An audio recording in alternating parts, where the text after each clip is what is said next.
Bonjour, Suzanne Ponce au micro de l'émission Carrefour des créateurs sur Radio Mayuri Campus. Chaque semaine, la Fondation de l'Université de Guyane donne rendez-vous à ses auditeurs autour des différentes thématiques socio-économiques auxquelles est confrontée la Guyane.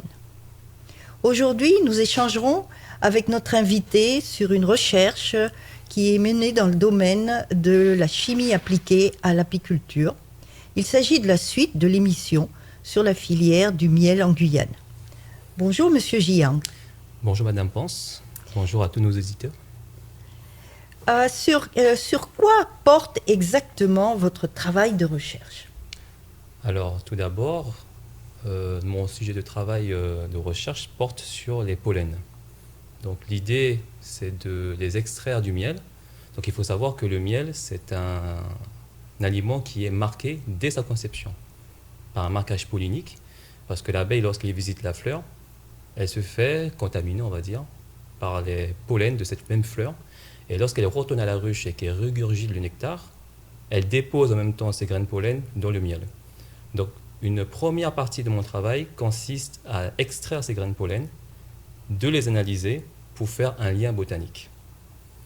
La deuxième partie du travail, parce que ça c'est la méthode conventionnelle, on greffe à cette méthode conventionnelle des méthodes beaucoup plus récentes. Et parmi ces méthodes récentes, il y a l'analyse de la fraction volatile, les odeurs. L'idée, c'est de capter les molécules odorantes, qu'on appelle la fraction volatile, essayer de voir s'il y a une signature chimique pour montrer la typicité des miels guyanais, et par la suite, essayer de voir si, avec d'une part le pollen et la chimie, on arrive à trouver une spécificité régionale pour nos miels. L'origine du miel n'est pas connue du grand public, que la différence entre des miels de nectar, du pollen ou du miellat reste à préciser pour la Guyane. C'est un peu ce que vous nous informiez. Et pourtant, cela permettrait d'aller vers un label de qualité mettant en valeur l'origine botanique et géographique du produit. Vous analysez les pollens dans votre laboratoire et vous établissez des spectres polliniques. Concrètement, comment vous y prenez dans votre laboratoire, les techniques d'analyse du laboratoire? Alors, comme j'ai expliqué un peu en amont, le miel, il est marqué dès sa conception par le pollen, donc ce qu'on appelle un marquage pollinique. Pourquoi ? Parce qu'en fait, l'abeille, pour aller prélever le nectar, elle est obligée, la plupart du temps bien sûr, de passer au centre de la fleur pour aller à la rencontre de la glande sécrétrice, qu'on appelle nectaire.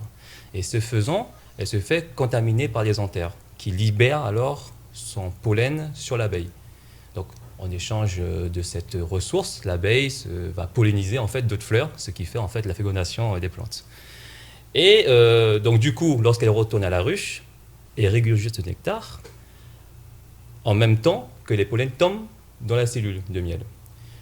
Lorsque le miel est recueilli par l'apiculteur et qu'il extrait, on a tout ça. Donc toutes ces données botaniques, toutes ces visites que l'abeille a faites sur les fleurs, on l'a sous forme de pollen. L'idée, c'est de pouvoir les extraire. Donc pour cela, on dilue un peu le miel, on le passe dans une centrifugeuse. Donc c'est une machine qui permet de faire sédimenter les éléments du miel, pour ensuite le recueillir et mettre cela sur lame. Donc la mise sous lame, c'est pour permettre une observation au microscope. Et l'idée, c'est en parallèle d'aller sur le terrain, de regarder qu'est-ce qui est en fleurs, de les recueillir, de mettre également sous lame. Cela constitue notre banque.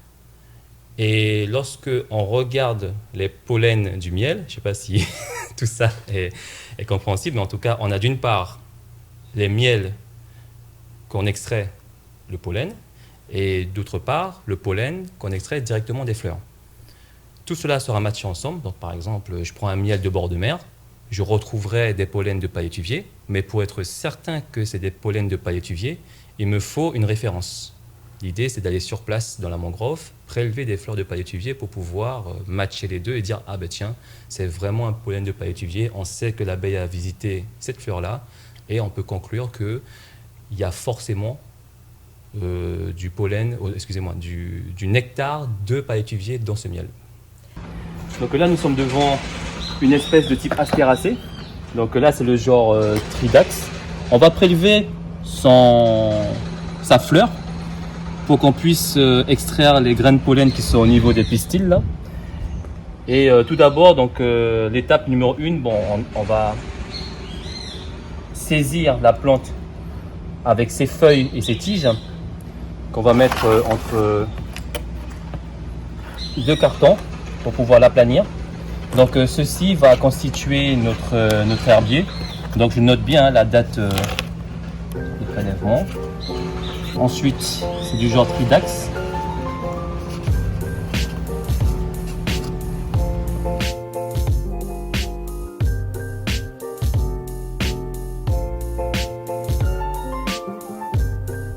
Donc on voit bien que c'est pas un prélèvement stérile. Il y a la fleur, il y a les feuilles, donc il y a la tige qui permet d'avoir une morphologie de la plante. Et cet échantillon-là va être mis en étuve pour être séché. Et ensuite, on va mettre cet échantillon-là au niveau de l'herbier pour l'identification de la plante. Et voilà, la prochaine étape, ça serait de mettre cet échantillon-là en étuve afin de sécher.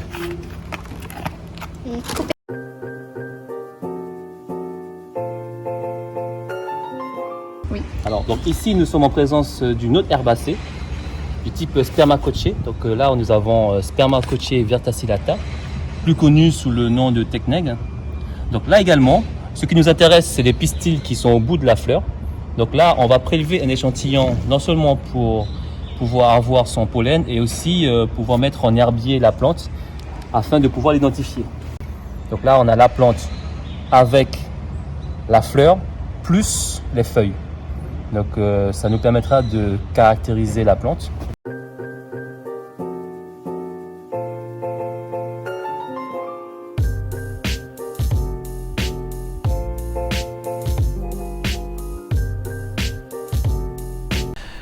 Là, nous sommes dans l'étape de mise en solution des graines pollen. Donc, nous avons échantillonné Tridax procubens ici et Spermacochae vertacillata.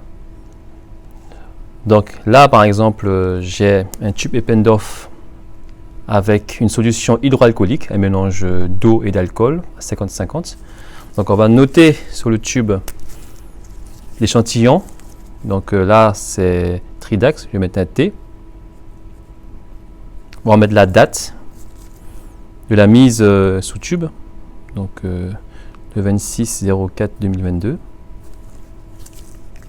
Donc lui là c'est pour Spermacochae, donc on va mettre un S et mise sous tube la même date. Mais là il y a plusieurs petites fleurs, donc l'idée c'est de les prélever.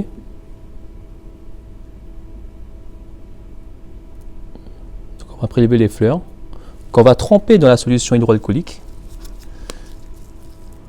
Donc normalement, en fait, avec cette action-là, les sacs de pollen vont se libérer automatiquement et le contenu pollinique va se déverser dans la solution hydroalcoolique.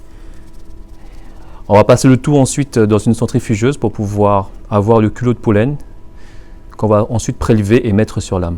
Donc là, on a les pistils de fleurs de notre Tridax dans la solution hydroalcoolique. Donc on va faire pareil avec Spermacochae vertacillata.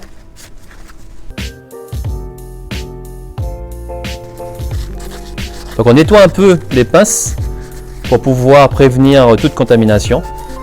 Là on s'attaque à Spermacochae, donc ces petites fleurs blanches qu'on va prélever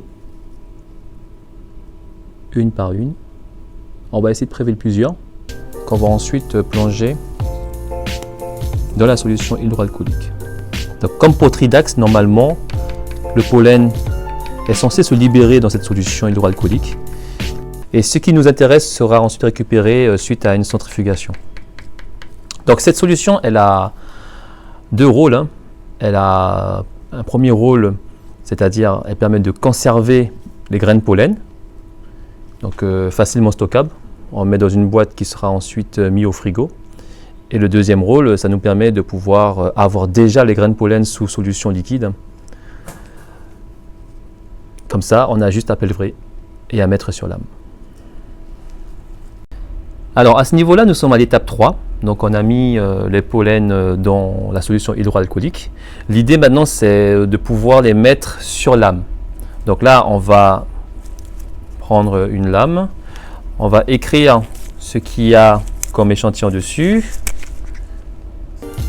Donc en l'occurrence ici, c'est le genre Tridax. On écrit la date à laquelle on a constitué la lame. Donc on s'utilise d'une pipette. Alors l'idée, c'est d'aller chercher dans le fond pour pouvoir prélever les pollens qui se sont déposés dedans. On essaye de d'étaler ça sur la lame du mieux qu'on peut. Donc on fait des cercles comme ça. Donc cette goutte qui contient les grains de pollen, on va le mettre à sécher sur une plaque chauffante. Et on va attendre que la goutte sèche complètement pour passer à l'étape suivante. Donc on fait pareil, on procède pareil avec Spermacocce verticillata. Donc je vérifie.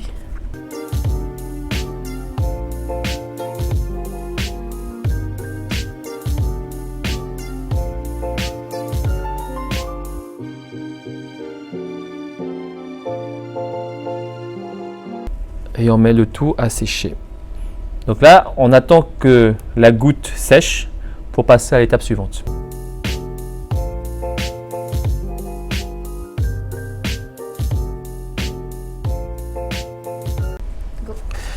Alors là, nous avons les grains de pollen qui ont été fixés sur la lame. Donc on peut voir qu'il y a une tache, je ne sais pas si on arrive à le filmer, un halo transparent. Ici, on a une étape où on va laver les grains de pollen, parce que les grains de pollen sont enveloppés par un manteau graisse. Donc si on n'enlève pas cette couche-là, on aura du mal à voir les structures de l'exine, donc qui est la structure la plus externe du grain de pollen. Et c'est pour cela qu'on va le laver au diéthyléther. Donc venez.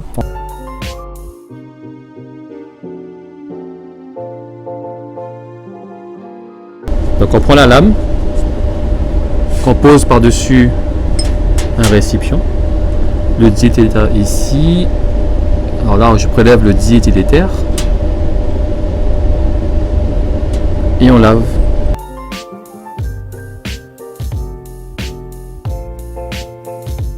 On fait pareil pour l'autre échantillon. Donc là, on a enlevé l'enveloppe graisseuse qui entoure le grain de pollen. On va sécher à nouveau les lames. Donc ça, c'est pour faire partir les traces de diéthyléther qui pourraient éventuellement rester sur la lame. Il faut savoir que les grains de pollen de base sont transparents et nous sommes obligés d'appliquer un colorant pour révéler la structure de l'exine.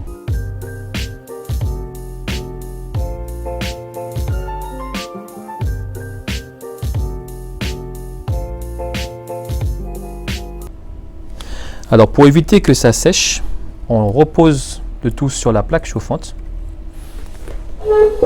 et on va mettre entre lame et lamelle. Donc là, une lamelle.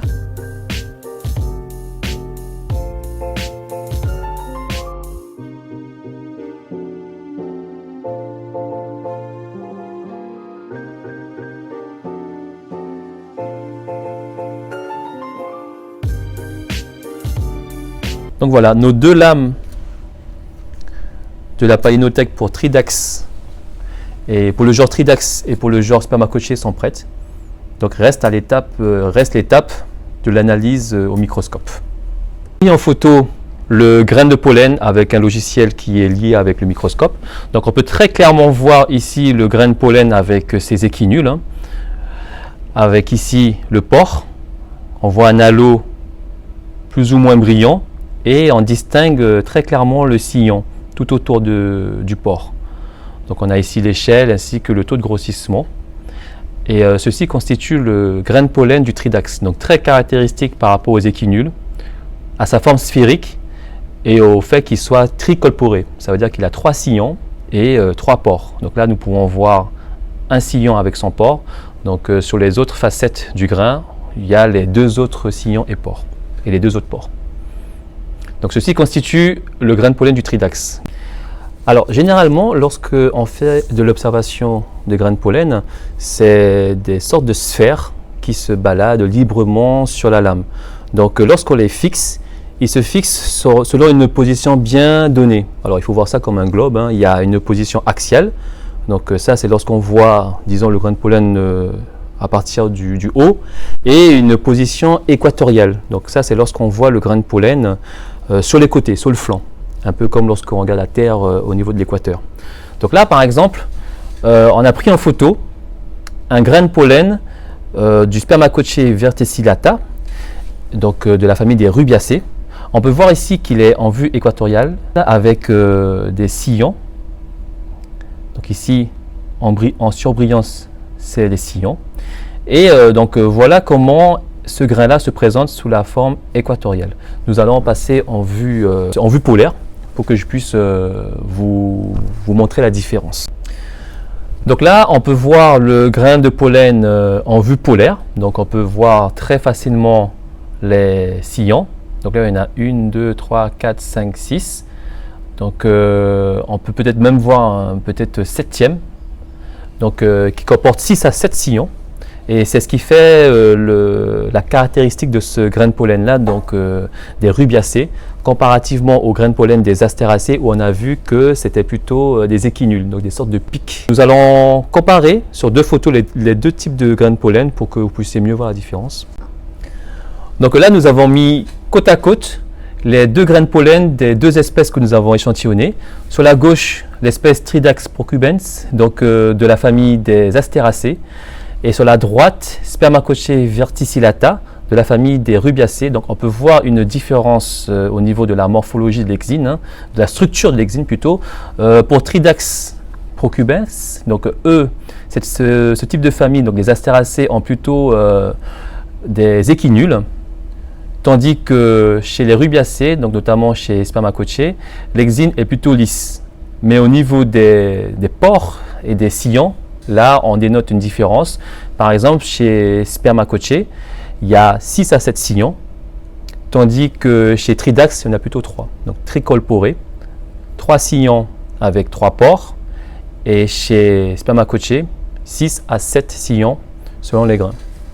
Donc c'est comme ça que nous allons procéder pour la différenciation des différentes graines de pollen. Et à chaque fois, on accumule les informations les unes après les autres. Donc chaque genre peut avoir une forme morphologique différente. Et c'est comme ça qu'on constitue notre païnothèque. Et est-ce que vous faites des tests organoleptiques? Oui, ça fait partie de tout le processus de caractérisation du miel. On fait un test de couleur. Donc c'est exprimé en faune. Ça va du blanc jusqu'à l'ambre foncé. On fait un test concernant la teneur en eau. Alors il faut savoir qu'un miel ne peut pas être appelé miel si le produit contient plus de 20% d'eau.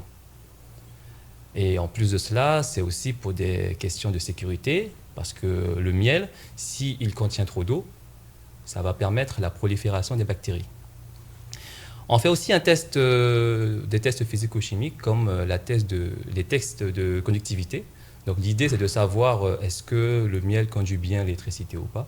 Ça, c'est pour permettre de voir s'il y a des signes nous permettant de conclure à la présence de miel. C'est la présence du miel, effectivement. Et quel résultat pour les apiculteurs? Vous avez travaillé avec la filière et continuez à travailler avec la filière. Donc les agriculteurs participent à cette recherche en fournissant les miels. Concrètement pour eux, quels sont les résultats qu'ils peuvent rapidement intégrer dans leur pratique? Dans un premier temps, on a réussi à définir une soixantaine d'espèces qui fait partie du répertoire régional. Alors, qu'est-ce que ça veut dire? Ça veut dire que c'est des espèces qui sont régulièrement butinées, quelles que soient les années et quelle que soit la saison. Donc, ça, c'est une première chose. Et dans un deuxième temps, ce serait de continuer à analyser, bien sûr, les miels de d'autres zones, parce que pour l'instant, nous n'avons fait que l'ouest guyanais, le littoral ouest, et l'idée, c'est de faire le littoral est. Donc, comme ça, on a un inventaire des plantes d'intérêt apicole pour pouvoir par la suite proposer des emplacements à fort potentiel apicole pour les primo-arrivants. Donc ces résultats-là serviront dans un premier temps immédiatement à cela. En somme, vous allez aider les apiculteurs à leur dire où positionner leurs ruches pour qu'ils aient un miel de qualité. Voilà, ça c'est un aspect. L'autre aspect aussi, c'est tout simplement répondre à la demande des apiculteurs, c'est-à-dire mon miel, qu'en est-il, c'est quoi son origine? Oui. Donc ça, c'est vraiment une des phases aussi où on travaille dessus, à savoir, est-ce que, premièrement, c'est un miel plutôt de bord de mer ou typé forêt? Et deuxièmement, on va essayer d'aller plus en profondeur. Ok, c'est un miel de forêt, mais de quelle espèce? Donc accéder à la demande des apiculteurs, à savoir reconnaître l'origine botanique de leurs produits. Et deuxièmement, faciliter l'installation des primo-arrivants en désignant des emplacements qui soient favorables à l'apiculture. Donc on voit qu'on va avoir une caractérisation qui pourra être mise en valeur au moment de la commercialisation du miel. L'objectif final, c'est ça, oui. Alors vous nous avez parlé des qualités volatiles du miel, de la fraction, que maintenant on pouvait faire des analyses de la fraction volatile du miel. Qu'est-ce que c'est exactement ? Alors, ce qu'on appelle fraction volatile, pour reprendre depuis le début au niveau de la fleur, donc la plante produit ce qu'on appelle des métabolites secondaires qui l'aident à se défendre et à toute autre chose. Et au niveau de la fleur, en tout cas, ces métabolites secondaires qui sont présents au niveau du nectar va servir à attirer les pollinisateurs tels que les abeilles, les chauves-souris et autres insectes. Donc, ces molécules, ces familles de molécules semblent être spécifiques à chaque fleur. Donc, par exemple, la fleur du Tapirira guyanensis, plus connue sous le nom de loucée, possède certainement une fraction volatile propre à elle. La fraction volatile des palmiers, par exemple de type coco, de la fleur de coco, va sûrement posséder une signature chimique de sa fraction volatile propre à elle. L'idée, c'est que, étant donné que ces molécules sont concentrées dans le nectar, et que le nectar, c'est la matière première du miel, on s'est dit, il y a sûrement possibilité de faire corréler les deux. Donc, dans un premier temps, on a extrait les molécules volatiles du miel avec un système qu'on appelle HS-SPME. Donc, on a des pics. Chaque pic correspond à une molécule. On analyse ce chromatogramme des différents pics et on a une liste de molécules qui va servir en fait comme étant le profil chimique du miel. Et ces molécules, dans un premier temps, il faut savoir différencier chaque famille. Il faut savoir différencier la molécule qui provient effectivement de la fleur. Il faut savoir différencier la molécule qui peut provenir de la cire, donc qui ne sert à rien en fait. Il faut savoir différencier les molécules qui peuvent provenir des hormones des abeilles, des hormones de communication ou autres, et etc., etc. Donc l'idée, c'est quand même de prendre en compte seulement les molécules issues de la fleur pour pouvoir établir cette fameuse signature chimique. Et que montrent vos recherches par rapport à ces pics que vous avez indiqués? Est-ce qu'il commence à y avoir des résultats qui vous permettent de reconnaître immédiatement les signatures chimiques? Alors, pour l'heure, en tout cas, on arrive à distinguer plutôt 3 groupes de miel. Ces 3 groupes de miel, encore faut-il affiner un peu les résultats. Donc l'idée, à la fin, c'est de se dire qu'avec tel profil chimique, on a affaire à tel type de miel. Bord de mer, forêt, promettant. Et ensuite, comme j'ai dit plus tôt, aller plus en détail et voir si c'est un miel de telle ou telle espèce. Donc pour l'instant, on a ces 4 profils. On a uniquement extrait la composition volatile des miels. Maintenant, on va essayer de collecter ces composés volatiles directement sur les fleurs fraîches, histoire de voir si on a des composés assez identiques. Et donc par ce biais-là, on pourra, une fois que toutes les données seront rassemblées, dire, voilà, on a tel miel avec tel profil chimique qui, en tout cas pour le profil volatile, qui correspond ou qui correspondrait, on ne va pas affirmer comme ça tout de suite les choses, qui pourrait correspondre à la fleur de, pour reprendre des exemples, de coco, Tapirira guyanensis, la loucée ou toute autre plante. Et donc, du point de vue laboratoire, est-ce que l'université est dotée de l'équipement dont vous avez besoin, ou est-ce que vous présentez des difficultés? Il faut aller envoyer ces échantillons ailleurs? Tout l'objectif, c'est de pouvoir trouver en local le matériel nécessaire. Donc effectivement, le laboratoire vient de se doter d'une chromatographie en phase gazeuse, une machine qui est quand même extrêmement chère, de l'ordre de, je dirais, entre 200 000 et 300 000 euros.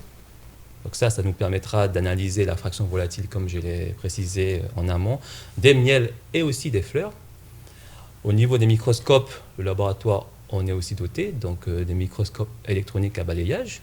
C'est un outil qui est extrêmement performant et assez coûteux, assez onéreuse quand même comme machine. Ça nous permettra de vraiment aller en détail dans la structure des grains de pollen. Donc les grains de pollen qu'on peut déjà observer dans un microscope optique tout à fait classique. Et donc ce microscope optique tout à fait classique, il faut lui mettre aussi une caméra. Donc il faut pouvoir, comment dire, ces grains de pollen qui sont observés de manière avec un microscope optique tout à fait normal, il faut pouvoir les filmer et les prendre en photo. Donc ça, initialement, ça nous permettra dans un premier temps de pouvoir créer la banque. Dans un second temps, c'est de numériser ces grains de pollen afin de pouvoir constituer une banque numérique. Donc tous ces gros matériels-là, c'est des équipements à renouveler tous les 10 ans, parce que le matériel optique change. Et ça, oui, c'est des investissements que la fac a déjà fait. Et au sein de notre laboratoire, on est capable notamment de pouvoir réitérer en tout cas les travaux que j'ai pu faire durant la thèse. Et quel est le futur? Vers où vous voyez qu'on doivent se continuer les recherches? Dans les perspectives, il faudrait enrichir l'échantillonnage, hein. Donc multiplier l'échantillonnage, notamment dans l'Est guyanais, où on n'a pour l'instant pas de données. Globalement, l'échantillonnage s'est effectué de Saint-Laurent, enfin disons à Voilà, jusqu'à Rémire. Donc on cherche à étendre l'échantillonnage de Rémire jusqu'à Saint-Georges. Donc ça, c'est dans un premier temps. Deuxième temps, essayer de récolter des fleurs qui pour nous sont très visitées. Donc ça, c'est aussi l'avis des apiculteurs. Donc des grands arbres de la canopée, par exemple. Il faudrait qu'on puisse accéder à leurs fleurs. Mais bon, ça, il faudrait avoir des moyens. Alors, on va à la chasse aux fleurs. Quand vous dites avoir les moyens, qu'est-ce que ça veut dire? C'est-à-dire pouvoir payer des personnes habilitées à grimper sur des arbres de grande taille, par exemple. Pour collecter les fleurs. Pour collecter les fleurs. Il faut aussi qu'on puisse, par le même temps, avoir des moyens, ne serait-ce que techniques. Hein. La fleur, si on veut récolter sans parfum et que ça ne se détériore pas, il faut toute une logistique derrière pour conserver cette fleur-là de manière intacte. Puis pour le reste, c'est humain. Hein. Il faut que les apiculteurs, il faut qu'il y ait des apiculteurs qui s'installent dans l'Est. Ça commence à se faire, mais il n'y a pas encore de professionnels, je dirais, installés dans l'Est. Ou pas à ma connaissance. Donc, vous dites d'abord faire l'échantillonnage. Et grâce à cet échantillonnage, on va avoir des banques. Exactement. Banque de miel. Banque de miel. Ou une banque de pollen. Voilà. D'accord. Et sur la base de l'analyse de ces banques, cette information qu'il y a dans les banques, le travail que vous faites avec la filière des apiculteurs permettra de caractériser pour chaque apiculteur le type de miel qu'il a. Il pourra dire, bon ben voilà, certifié qu'il a un miel de savane avec 80% de fleurs de Mimosa pudica ou... Exactement. Donc l'idée, c'est qu'on puisse arriver à caractériser pour chaque apiculteur l'origine botanique de son miel et aussi à certifier la provenance géographique de son miel. Et est-ce que cela est valorisé commercialement? Qu'est-ce qui fait la valeur du miel? Alors, premièrement, bien sûr, c'est son origine botanique. Oui. Plus un miel a une origine botanique précise, plus forte est sa valeur. Généralement, les miels qui coûtent les plus chers, c'est les miels qui ont une seule origine botanique, une seule provenance géographique aussi. Donc ça, c'est dans un premier temps. Et dans un second temps, on a aussi ce côté où le miel est un alicament. Donc dans sa composition, on retrouve des molécules bioactives.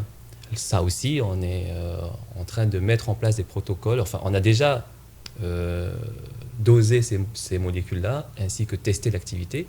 Et là, il faudrait qu'on mette en place des protocoles pour les extraire, pour pouvoir étudier de manière plus exacte, j'ai envie de dire, donc purifier ces composés-là qui sont extraits du miel, afin de voir s'ils n'ont pas une activité, je prends un exemple, anticancéreuse ou autre. Donc ça aussi, ça apporte une plus-value à ces miels guyanais qui pourraient être valorisés de manière beaucoup plus importante dans l'industrie cosmétique, pharmaceutique, par exemple. Donc oui, c'est une partie de la recherche au niveau pollinique qui serait intéressante. Bien, je vous remercie.